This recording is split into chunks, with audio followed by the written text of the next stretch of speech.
Hey, DawgNation, happy Friday to you. Welcome into DawgNation Daily, the daily podcast for Georgia Bulldogs fans, presented today by Kroger. My name's Brandon Adams.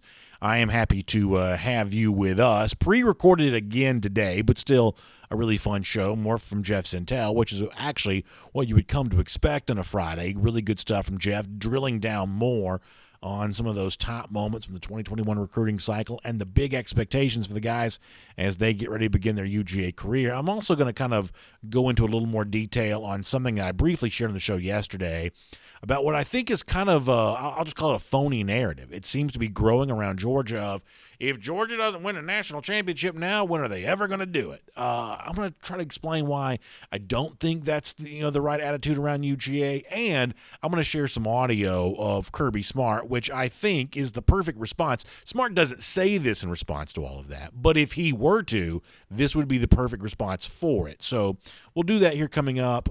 Really fun stuff. So glad to have you with us. I am enjoying a little time off, but we want to try to deliver a good show nonetheless. DawgNation Daily, the daily podcast for Georgia Bulldogs fans, presented by Kroger, begins right now. Today's episode of DawgNation Daily is brought to you by Kroger, fresh for everyone. Presented by DawgNation.com, this is DawgNation Daily, the daily podcast for Georgia Bulldogs fans. Here's your host, Brandon Adams. So on yesterday's show, spent a little time playing some audio from the college football analyst, kind of a gambling guy, Danny Sheridan, who'd been on the Paul Feinbaum show. And my purpose for playing the audio yesterday was to kind of look at how Sheridan really high on JT Daniels, maybe even Daniels as the best quarterback in the SEC, better, in other words, than what Bryce Young might be able to do for Alabama. And at the very end of that segment off the top of the program yesterday, I also played a little clip of Sheridan saying that he thought Georgia would be a playoff team this year, and there was the little tag at the end of that statement of, and if they don't do it now, then it's going to be a long time before they ever get there, whatever it was. And in fact, the more I kind of thought about what Sheridan said yesterday, the more I thought, boy, this really fits into a lot of what has been out there lately. And I can't quite get this out of my system that there just seems to be a lot of now or never talk with Georgia. We said this the other day. David Hale, a writer for ESPN.com, I think does a good job. But in one of his preview pieces the other day that mentioned Georgia, he kind of described this as, what was the phrase? You may remember, now or never season, whatever that was, of if Georgia doesn't get it done now, it's never going to happen. David Hale said that the other day for ESPN.com, or at least alluded to that the other day.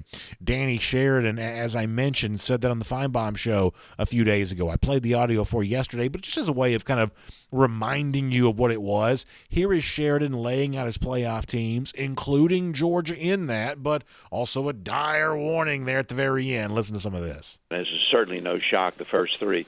Alabama, because of the way they dominate the conference, because of how well they're coached, and because of their players. Same with Clemson. I don't see how Clemson loses an ACC game. It's like playing a little bit better than Vanderbilt. Ohio State totally dominates their conference, so I think you'd have to go with those three. And I would say the fourth team would be Georgia. I think Georgia's loaded. If Georgia doesn't win this year, Paul, you can forget it. They're not going to win for a long time. By win, I mean get to the Final Four. He says if Georgia doesn't do it this year, you can forget it. Forget it, he says. Georgia's not making the playoff for a long time to come. He's actually not the only one that's even talked about some of that kind of stuff recently. Brandon Marcello, 24/7 Sports, a little bit more of a numeric bent on some of this. He wrote a piece the other day about the relationship between recruiting and national championships, something we're all very well acquainted with here, and in particular the idea of being the number one overall class. Marcello wrote at 24/7 Sports that Smart's Bulldogs have signed 2 number one classes, both in 2018 and 2020, but they've yet to win a national championship. He says Georgia has until 2024. He's actually put Georgia on a little bit of a doomsday clock here. Georgia's got until 2024 to reverse course and avoid being just the third program in the last 20-plus years to not win a national title. Florida State and USC would be the others, despite claiming 2 or more number one recruiting classes over the course of the 4-year period prior to that, which frankly does not sound all that enjoyable. You don't want to be in that class with the Trojans and the Seminoles, and apparently, according to Marcello, the doomsday clock for Georgia runs until 2024 to get this done.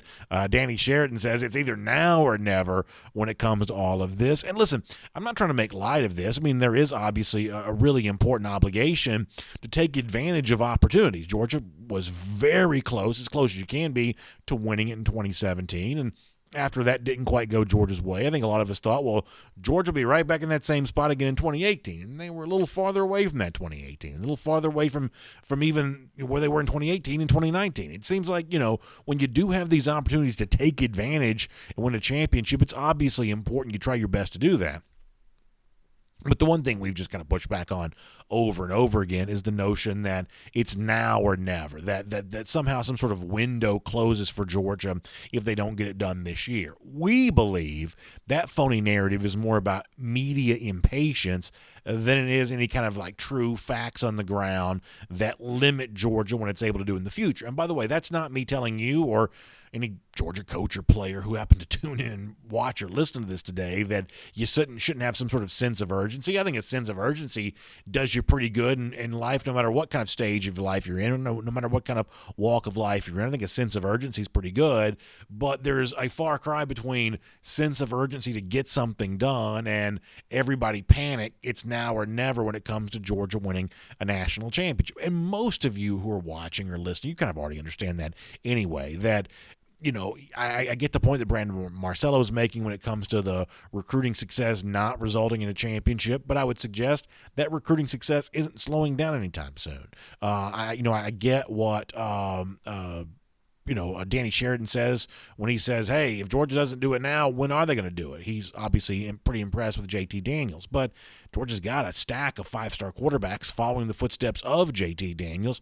I don't think that Georgia looks to be too thin at the quarterback spot anytime soon. And the thing, David Hale, whoever else, you can, say the same kind of things about all of that. I get the impatience to see Georgia break through. Frankly, there's no one more impatient about this than Georgia fans. They are dying to see their team do it. But if it doesn't happen in 2021, that doesn't mean that it's not going to happen at some point in time in future years. And the good news on this is you can listen to me kind of drone on about this. I've obviously talked about this topic a couple of times. Or you can listen to Georgia coach Kirby Smart. Now, it's important to know that what Smart, in the audio I'm about to play for you, what he is saying here is not a direct response to this particular topic, but it could be.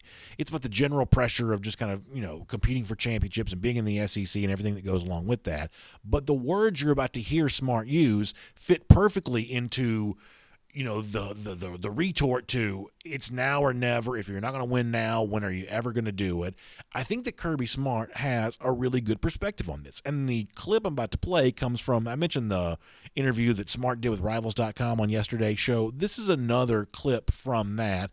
Really, really comfortable statement from Smart about how you handle all the pressure that comes with being a head coach at a place like Georgia in a conference like the SEC. This is how Kirby Smart says that he handles it. I do the best job I can every day. And, I hire the best staff, the best people in the organization. I'm at a wonderful university and, you don't listen to outside noise. It's no different than a lot of other schools. When you take Bama out of it, who has won enough national championships to make anybody happy? I don't know that anybody's kept their fan base happy in terms of that. I know that it's all about at-bats, and if you get enough at-bats, you're eventually going to hit the home run, you're going to hit the double, you're going to hit the triple. So you got to get the at-bats, and that's probably never been tougher than ever before in terms of the SEC. And with the way the playoff model is set up, you got to get at-bats. And the way to get at-bats is to get in the college football playoff. And in the SEC right now, that's challenging. That's tough. And you got to play really good football, consistent football throughout the year. You got to be in the top four and then see where it goes from there. And that's something we want to achieve every year. I love the way that Smart speaks about that there. And I love the analogy that he uses of at-bats. I'm a baseball coach for my son's team. He's a 9-year-old boy, a lot of 9-year-old boys on the team. And like the one thing you always have to tell kids playing baseball is that, listen, baseball is a sport of failure. When you've got the bat in your hand, you're standing up there, you're getting ready to swing, you can kind of put your whole life's worth in, do I get a hit or not? But that's not going to help you be any better at baseball. It's about getting used to the fact that sometimes when you swing, you're going to make contact. Sometimes when you swing, you're going to strike out. Sometimes you'll get a hit, sometimes you won't.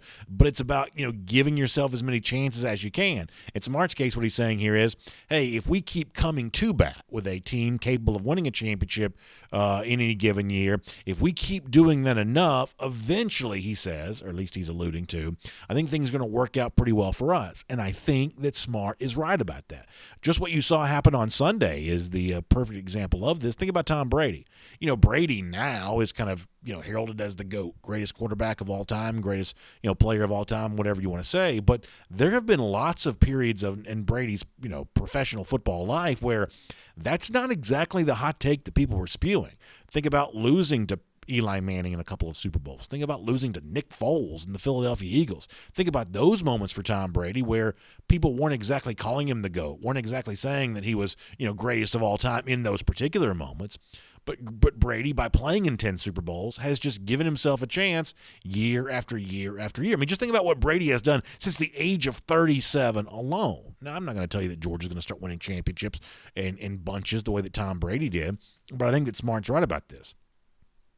Georgia's still going to keep having turns at bat year after year after year. And in some of those cases, it's not going to go Georgia's way. We've already seen some examples of that.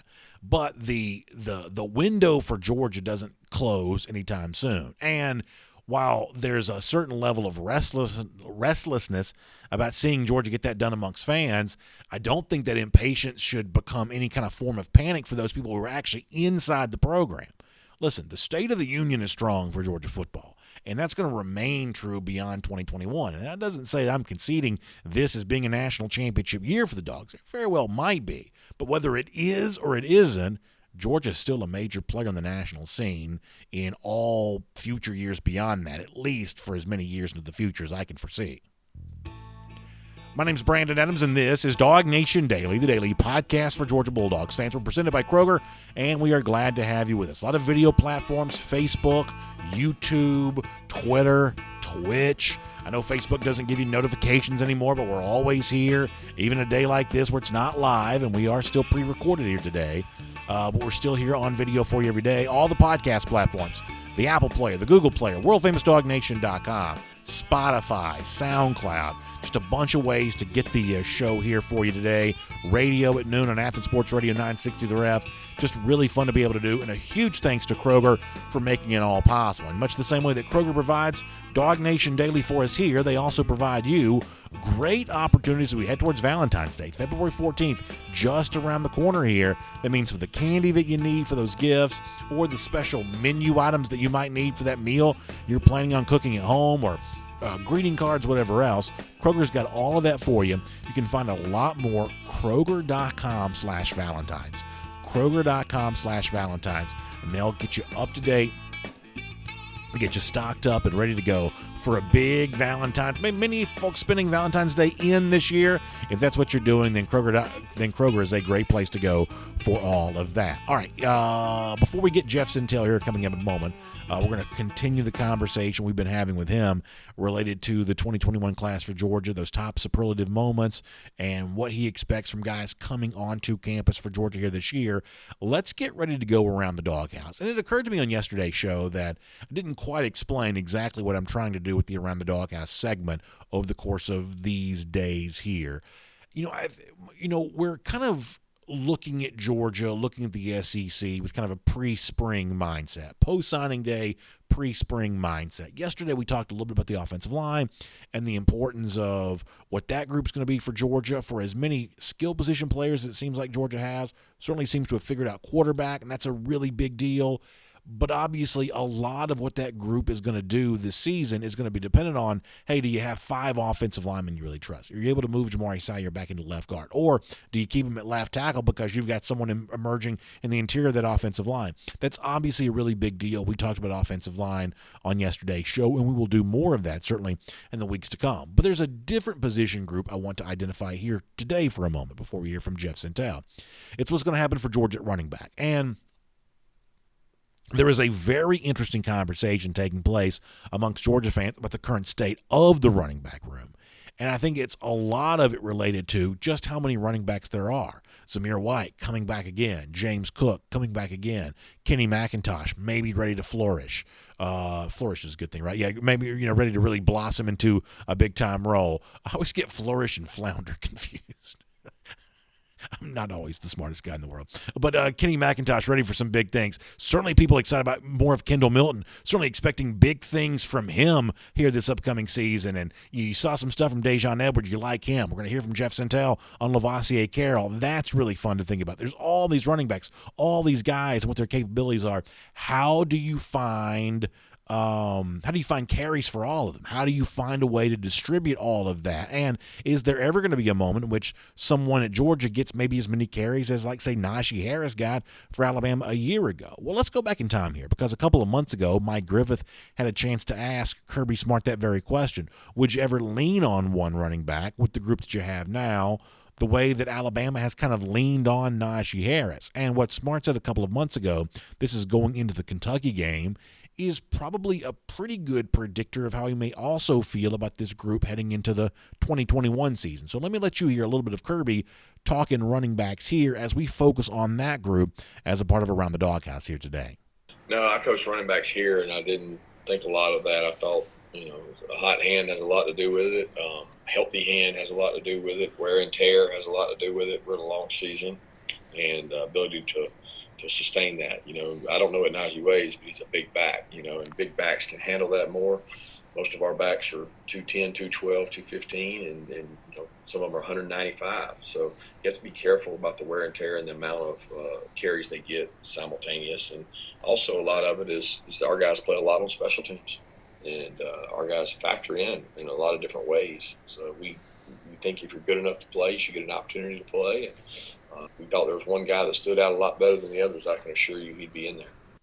Kirby says if we thought there was one guy that stood out above all the others, he'd be the guy that was in there getting the most carries. And Smart seemingly pretty content a year ago to distribute those carries amongst a number of different guys. And there's no reason to believe that's immediately going to change for the 2021 season either, that you do like what Kendall Milton brings to the table. And Georgia fans are right to want to see more of him. The same thing about McIntosh and some of the other guys there. But also bringing back the experience of a James Cook and a Zamir White, that's a pretty big deal for Georgia there as well. A lot of Georgia fans are very curious to see what the distribution looks like. But it sounds like from Smart, what you heard from him in the past, what you may hear from him in the future, that he's not quite as anxious to figure all of this out. He's content to have a lot of guys who are capable of playing and then let the rigor and the wear and tear of a season determine who's in, when, and how many carries each guy gets. Having a lot of guys who are capable, though, is never a bad thing, and certainly the Georgia running back depth is certainly not a bad thing for these Georgia Bulldogs. That's Around the Doghouse here on DawgNation Daily, presented by Kroger. As promised now, and this is normally what we do on Friday anyway, but kind of an expanded conversation with Jeff Sentel here over these days, looking at Georgia with its 2021 class, who it brought in, what it's still got left to do here in terms of finding out which of those guys are going to be big-time contributors right away. This is fun stuff with Jeff Sentel. I hope you enjoyed Installment 1 yesterday. Let's hear Installment 2 right now here on DawgNation Daily, presented by Kroger.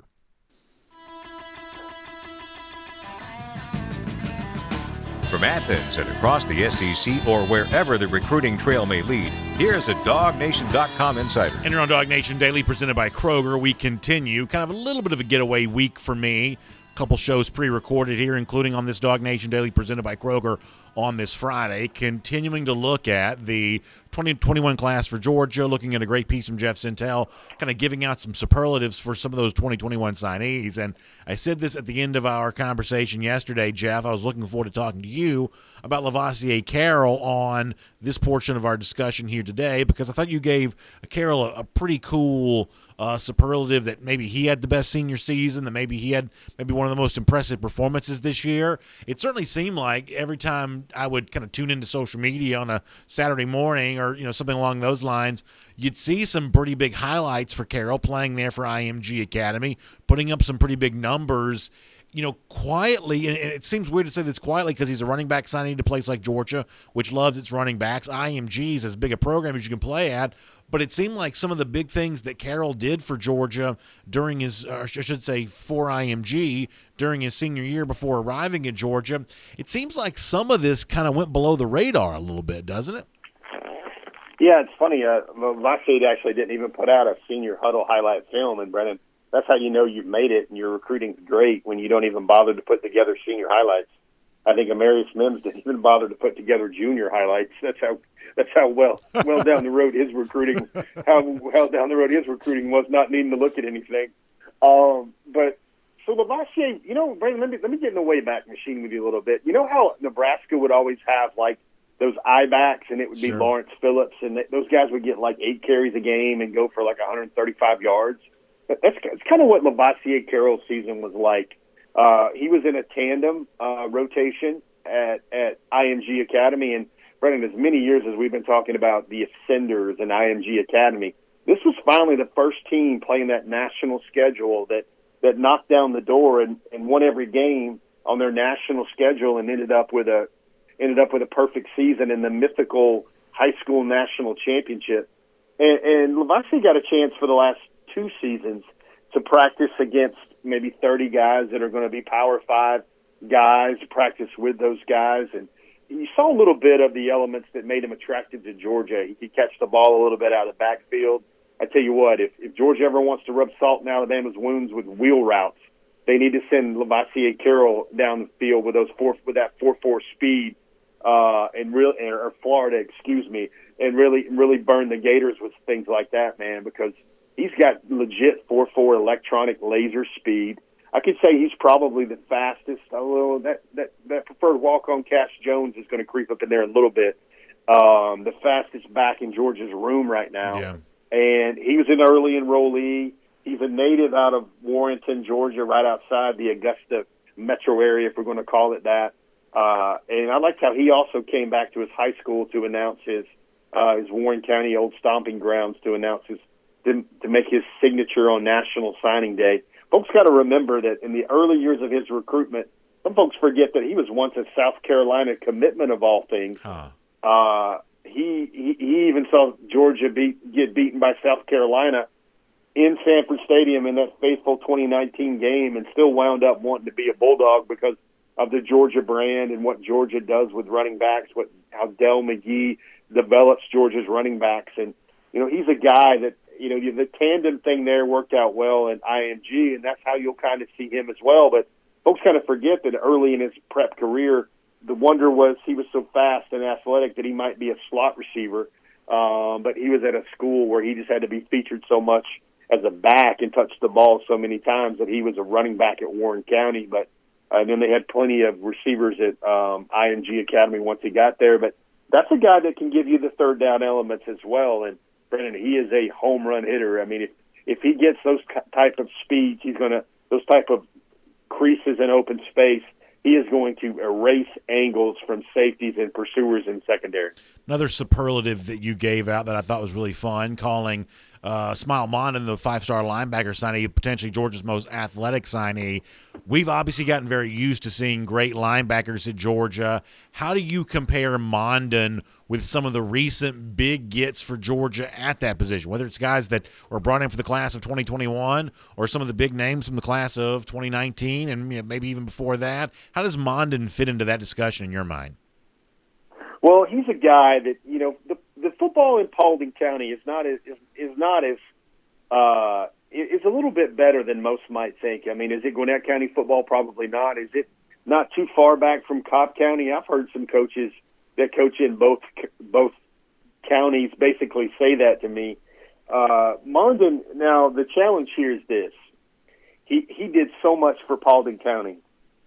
He was a guy that they would run him on jet sweeps at running back. He would sometimes be a part of the return game. He would play the whole game at middle linebacker. So he was always pulled in a lot of directions. Never got to master any one position. But I'm going to say this, Brandon, if you can somehow instill over a couple of seasons everything Roquan Smith learned about playing inside linebacker in the Georgia system, and then distill that into Smile Mondin's body, you're going to have some Roquan Smith-type plays made by Smile Mondin. He just needs to learn a lot of the finer points and the elements in terms of just coming downhill, keeping him clean with guys like, in the future years, Big Bear Alexander. This year, potentially sometimes Jordan Davis, other guys like that. If you can keep him clean where he can flow to the football, he's going to match up athletically. Brandon, he reset the school record and the triple jump at Paulding County basically every spring, except his last spring when there wasn't a spring track season his junior year. But you're talking about a guy that can triple jump 44, 45, 46 feet in high school.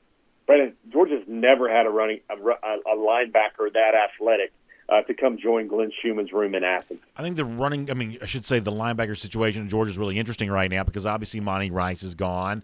This is expected to be a big year for a guy like Nakobe Dean, who's obviously going to deal with a little bit of an injury situation right now. There are former big-time signings we haven't heard from a lot yet, whether it be Ryan Trouble Davis, Tresman Marshall. You know, the situation at linebacker is really interesting where there are a lot of potential options for Georgia, and yet some of these are guys we're not fully acquainted with exactly what they're bringing to the table, which, you know, means that for guys like Mondon, some of the other guys in that group, they're going to get their chance, right? They're going to get a close look as they get ready to begin Georgia practices. Yeah, there was a lot of top-heavy with Georgia's Georgia's inside linebacker room. Seems you and I both are tripping over the running back thing here, but there was a lot of, you looked at it, you know, Nate McBride was still hanging around. You had Monty Rice, who assumed basically all the starts the last 3 years of his Georgia career as an inside backer. And then you had that 2019 class with Tresman Marshall, Rian Davis. So I haven't seen a lot of trouble yet. And the wonder is he in that next wave to go along with Nakobe Dean from the same class? But remember, there was a zero. Georgia didn't take any inside linebackers in the 2020 class because really the only one they went after was Noah Sewell in that cycle. So it gives you another three guys here that are going to flow into the inside linebacker room. And there's really not those names that used to prevent, like the Channing Tindall and the Quay Walker types from playing early. There's no Natrez Patrick. There's no Monty Rice. So I think this is a year where you see a lot of Quay Walker and a lot of Channing Tindall. And those guys in their fourth year in Athens that everybody's going to be like, oh, my gosh, where'd this guy come from? It's finally their time for a lot of those guys. I mean, Quay Walker was an Under Armour All-American coming out of high school. I remember coming out of Cordele, he was rated as the nation's number 3 outside linebacker. I think 24/7 Sports had him as an outside backer, and they had him rated that highly as a 5-star. Familiar trend, Brandon. Georgia keeps finding outside linebackers and making them inside linebackers, especially when you're not fitting that prototype of like 6'5" or 6'4" with, you know, that very long wingspan. The inside linebacker position just got handled again for the 2021 cycle, and it'll be very interesting to see if any of these new faces, you know, make their way to maybe the 2 deep in Athens, or whether it's time for a guy like Rian Davis to get that spot. You call Nyland Green, the defensive back signing, the most talented recruit for Georgia during this 2021 cycle. Obviously secondary when it comes to guys who can step in and be ready to play is a position of need for Georgia. How ready do you think someone like Green might be to compete for that early playing time?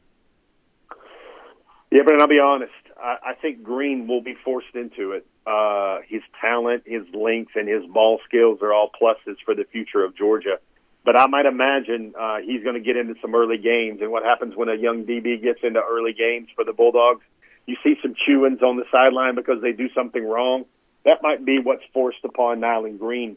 I really like Nyland Green's place in this class when he didn't have to be that guy that came in and played right away. He didn't have to be early. You had a DeJohn Nugget Warren, that was a guy that was also going to get a really good look had he stayed in the Georgia class. You had the thoughts of Terry and Arnold in the Georgia class as well. And Nyland Green was just going to be another wow. 24/7 Sports has him as the nation's number 3 corner, I believe, in this class. I think he wound up number 6 on the composite. I made him the most talented, Brandon, because it's not because he's a fancy dresser or anything. He's a guy that he long snapped for his high school team. He returned some kicks. He played some wide receiver. I think he could play a star, much in the way that Tyreek Stevenson did early for Georgia, or he could be a natural outside corner where I think he'll get his first look at, depending on what Georgia does in the graduate transfer realm, or even just the pure transfer portal realm. I think he's a guy that's quickly going to make the two deep at cornerback just by default. But when he does get the reps, Brandon, he's got great ball skills, great length. He's easily 6'2". He's fast. He puts a lot of work in. He's a worker. And the thing for him, which I think is a plus for him, kind of like Amarius Mims on the offensive line versus Broderick Jones the year prior, is that he's an early enrollee, so he gets a 6-month head start. Javon Bullard is there as well. You've got Kamari Lassiter is not there as well. David Daniel is there as a safety, but Nyland's a guy that should he get up to speed and get ready and prepared to play, the defensive backfield is a kind of a Rubik's Cube for a young player to figure out. But when he gets ready and gets up to speed, I think he's going to deliver a lot of plus plays early for Georgia, just with the mixed in with those growing pains. So I should remind people that one of the things I'm working off of here is a great list that Jeff put together, DawgNation.com, kind of some senior superlatives for Georgia's 2021 signees. I want to squeeze in one more before I let you go, at least on this edition of our conversation here on DawgNation Daily, presented by Kroger. You call Chazz Chambliss, the 4-star outside linebacker signee, the most physically developed player in this class. And, Jeff, I have to say it is amazing. The muscular definition that he brings to the table is pretty impressive. How much of that is like just country strong for in the case of Chambliss? How much of that is the fact that he's been in a sophisticated weight program? You know, where does he get that muscular definition? Because there was a story of him at DawgNation.com the other day, and right there in that cover photo, that featured image, I mean, he looks like a professional wrestler. Where's that come from Chazz? Man, he's a worker, Brandon. He's the son of a military drill sergeant. Very hard-nosed kid. It's funny, I'll take you back. And, you know, Brandon, the funny part is that photo, I think I took that thing in like April or May. So Chazz Chambliss, that's probably his before picture. That's we crazy. want to look about that Before he shows up in Athens. And Brandon, this is what's crazy. I was doing a lot of research for this class, and even though Brock Vandegrift was offered in May of 2018, I thought, gosh, that's the quarterback. Quarterbacks are early. They have to be the ones that – I thought Brock Vandegrift, as I was doing my research, because I had to figure out who was the first member of this class that signed, that got an offer. And the answer wasn't Vandegrift. I did a little bit more research, a little bit more digging. In February of 2018, Brandon, Georgia offered Chazz Chambliss when he was a freshman at Carrollton High School. And that you'd seen him a lot. You remember Kevin Swint, Brandon? Sure. Well, that guy that went to Clemson, he was paired with him at linebacker really early in his freshman year, his rising freshman year. So, man, he's always this is a great example for Chazz. And people wonder, okay, is he going to be an outside linebacker for Georgia? Is he going to be maybe a quicker, sleeker Malik Herring type that ends up being the strong side run setter defensive end? All I know is this. He did a lot of DB work and speed work with DBs in the spring and summer leading up to his senior year at Carrollton High School. I think he still ended up with like 15 sacks. But, I mean, Chazz is a guy, this is funny, we were having him on our early signing day shows where we tried to talk. I think we talked to about 12 signees at one time during the day. And Chazz was like, all right, I had to fit Chazz in, or Chazz had to fit us in, because he had weights in the morning. He had another workout in the afternoon, and in the evening, he was just outside doing some field work, running around, and we were like catching him in the middle of sprints. And we were actually, when someone else was answering a question, Brandon, in our kind of live Zoom chat on the night of early signing day, it seemed to me like Chazz was trying to get in a gasser in between sessions with his phone on mute. I mean, I say this a lot, man. If they ever make another Captain America movie and they need a body double for Steve Rogers, sure, they wouldn't need a padded suit for Chris Evans or anything else. Because I mean, Chazz Chambliss, you look at him and you go, you thought he was a grown man in 2018, 2019 when he was getting those offers. Brendan, the staggering thing for me is that I would never have the time to do this, but if he gets an offer in February of 2018, Brandon, there are 2018 signees at Georgia that didn't get their offer earlier than Chazz Chambliss, and he's a member of the 2021 class.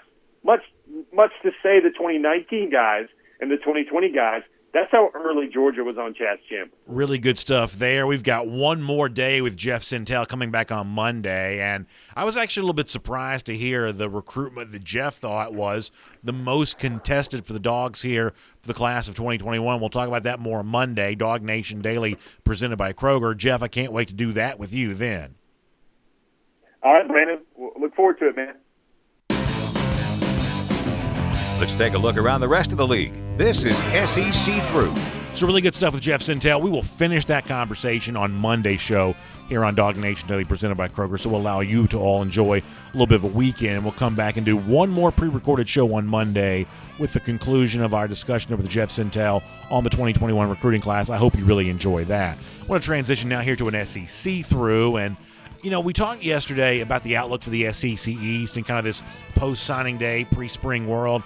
I want to do a little bit of that related to the SEC West here for a moment. And the question really becomes, is there anyone that's going to overtake Alabama in the SEC West? Is Alabama once again a shoo-in to win this division? And be very careful here. We've said this before. Be very careful to assume that the answer to this is an easy yes. Bama just repeats once again. This stat is the kind of thing that a lot of folks just don't walk around with in their memory banks, but Alabama has only won the SEC West in 2 of the last 4 years. That when Alabama's on top of the college football world, it can be very easy to forget there was ever a time in which they weren't. But the most recent time they weren't was just 1 season ago.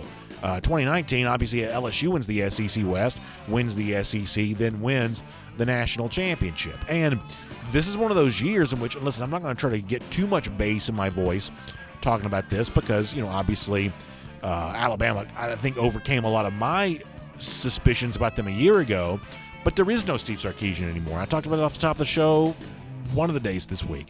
There are some big questions related to that team right now, and those questions could possibly open the door for somebody else in the SEC West. Before you even get to the idea of a Georgia-Alabama showdown in the SEC championship game, I think you at least have to consider the possibility that that something happens in the SEC West that allows the door to be open for someone else. Now, if it does, if it's not Alabama in the SEC West, I don't think you have to look any further than Texas A&M as the most legitimate contender for that SEC West crown. Something the Aggies have not done since they joined the SEC in 2012, but this may be their best shot since having been in the league thus far. Huge question for the A&M at quarterback. We know that. Chance that Haynes King emerges there as the starting quarterback in replacement to Kellen Mond. We don't quite know all about that yet.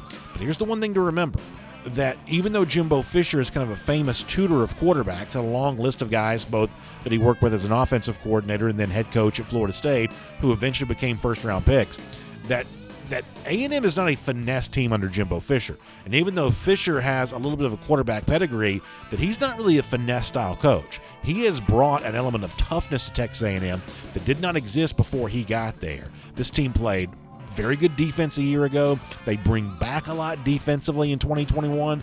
Majority of the starters are slated to return there for Mike Elko, who I do think is one of the better coordinators in the SEC. And the one thing that showed up for Texas A&M last year that the program had been seeking for really a number of years was the presence of a running game. Jimbo Fisher is finding that. The Maroon Goons, they call their offensive line there. They just stacked another big offensive line class behind them there for the class of 2021. I think there is a lot to like about Texas A&M right now. The acquisition of L.J. Johnson, running back in the 2021 class as well. This is a team that wants to do it along the line of scrimmage. They want to do it with the running game, and as significant as quarterback is, A&M has a lot going for it in the other aspects of the program before you even get to quarterback, so pay very close attention there. The other thing that I'm going to mention here for a moment is LSU.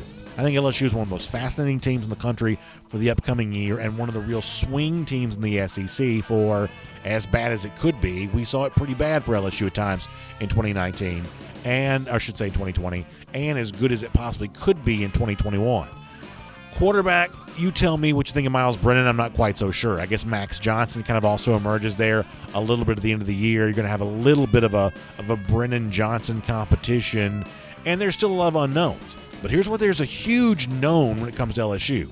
This is top, 5 recruiting classes 3 years in a row. This is big-time recruiting work being done year after year after year. Even with all the departures out of the LSU program, transfer portal, NFL stuff before that, there is still a lot of talent left in Baton Rouge. And I do not expect LSU to be an SEC West doormat this year. I expect them to be a formidable foe for maybe Alabama, certainly Florida, the crossover opponent. I think this is a bounce-back year for LSU. I think they're a part of the story in the SEC West. Will make that your SEC through. And as I told you yesterday, because we're pre-recorded and we've got one more pre-recorded show coming up again on Monday before we're back live again on Tuesday, because we are pre-recorded, we're not doing Golden Shoe right now. I'm just not able to take your tweets and kind of turn those into content here and give out the awards, but we will be back doing that again on Tuesday. So I love your desire to be a Gator hater. I love your fellow belief that those lousy, stinking Gators are a foe that must be vanquished. Heading towards October in a big game for Georgia. I love the fact that you feel that way, and I can't wait to acknowledge all of you again on that when I return back again on Tuesday. So looking forward to doing some more Golden Shoe with you then. The one thing that we can do for now, and I'm going to give myself some credit for this, mathematically figuring out how to do this, given the fact that these shows are pre-recorded. How about 260 days from when you hear this? That's when Georgia's in Jacksonville beating up on those Gators. You'll have a great weekend. We'll see you back here on Monday. DawgNation Daily, presented by Kroger. And on video. Time now for our R.S. Andrews cool down, and surely, I do hope you all have a great weekend. I wish I was here to kind of send you off in style with some comments, but we'll do that again on Tuesday. Thanks for being here, and a big thanks to R.S. Andrews for making all of this possible. Air conditioning, heating, plumbing, and electric. You can trust R.S. Andrews to do all that for you. Still got some winter yet to come. So if you're worried that your heating system isn't going to make its way through the winter to come, then get the peace of mind you need by getting your system tuned back up to factory fresh specs. That's what R.S. Andrews is able to do for you. You can find them online at rsandrews.com. So if you want to, you can hit me up on Twitter. I'll get some of these messages. Give me your thoughts on the SEC West. I've obviously made a little bit of a case for Texas A&M here. I'm not yet ready to pick them to win the division, but I do think there is something to be said about their candidacy. And I think there are some legit questions about Alabama, even though Alabama has shown a willingness to answer lingering questions emphatically in recent seasons. So we'll kind of figure out the SEC West landscape here over the course of the next few days, next couple of weeks and months, and some of the Georgia stuff off the top of the program too. I know there's a lot of angst among Georgia fans about only being one football and all these running backs you want to get involved here.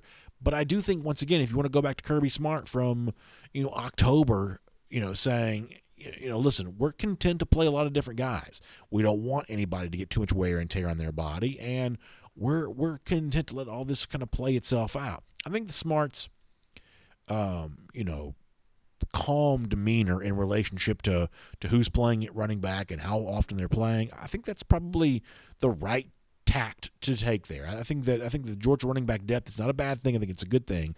And, given the just natural regression that can occur because of injury and everything else, having a bunch of running backs who are capable of playing for Georgia probably ends up being a pretty good thing. And as I said off the top of the program, the stuff about Georgia and windows closing and deadline of 2024 and all of that kind of stuff, that stuff's just got to stop, right? I mean, listen, nobody wants to see Georgia win a championship this year more than me, but I'm the last person in the world that's going to tell you that if it doesn't happen, somehow that is some sort of emphatic statement about Kirby Smart. As I compared him to Tom Brady during the show, there have been a lot of moments in the Brady era where you just said, oh, that's it, he's done. He lost to Nick Foles. He lost to Eli Manning again. That just proves that, there's something, it's over for Tom Brady. He had a good run, but the window's closed. And yet, here we are, all these years later, the window is still very much open. It's just kind of the way that it is. It's different than like the Michael Jordan era, as to say, where Jordan gets to the final 6 times, wins all 6. For most guys, their batting average isn't going to quite be that way. And to be fair, even though I'm a big believer in Jordan as the GOAT, if he plays those 2 full seasons in between his sort of baseball hiatus, I use maybe baseball in air quotes on that, but his baseball hiatus, then who's to say that his batting average would have remained perfect? Had he stuck around with the Bulls longer than he did, as opposed to them breaking that team up, maybe there's a imperfection that creeps into that legacy in Chicago before it's all said and done. Most guys are not Jordan 6 for 6 in championships. Most guys are hopeful to be Brady. Hey, I'm going to get into the playoffs a bunch. I'm going to get to the Super Bowl a bunch and then try to win as many as I can. At bats, as Kirby Smart described it. Once again, I think that Smart's description of that scenario is actually pretty perfect all the way around there. So these conversations will be ongoing, and we'll certainly have plenty of them as a part of our R.S. Andrews cool down, and I certainly wish I was here able to do that live with you today, but I look forward to doing that again next week. Hope all of you get ready to have a great weekend. Obviously, when you're planning the weekend, no better way to do that than to look at all the fun things going on around the city of Atlanta with my friends at the AJC. Atlanta News now online at ajc.com. You can check it all out right there. Some really fun stuff going on. You can find out about that for yourself. Also, as I said before, R.S. Andrews, you got some sort of plumbing issue, electrical issue, whatever you're dealing with, R.S. Andrews can help take care of all of you on all of that. Find them online, rsandrews.com. Air conditioning, heating, plumbing, electric. They have been delivering smiles, story after story. R.S. Andrews can deliver a smile for you because that is what they've done for so many other people. Your story will be a happy one, a big-time smile on your face when you talk about my friends at R.S. Andrews. You'll have a great weekend. Enjoy yourself. I will see you back here Monday for DawgNation Daily presented by Kroger. We'll look forward to doing that with you then.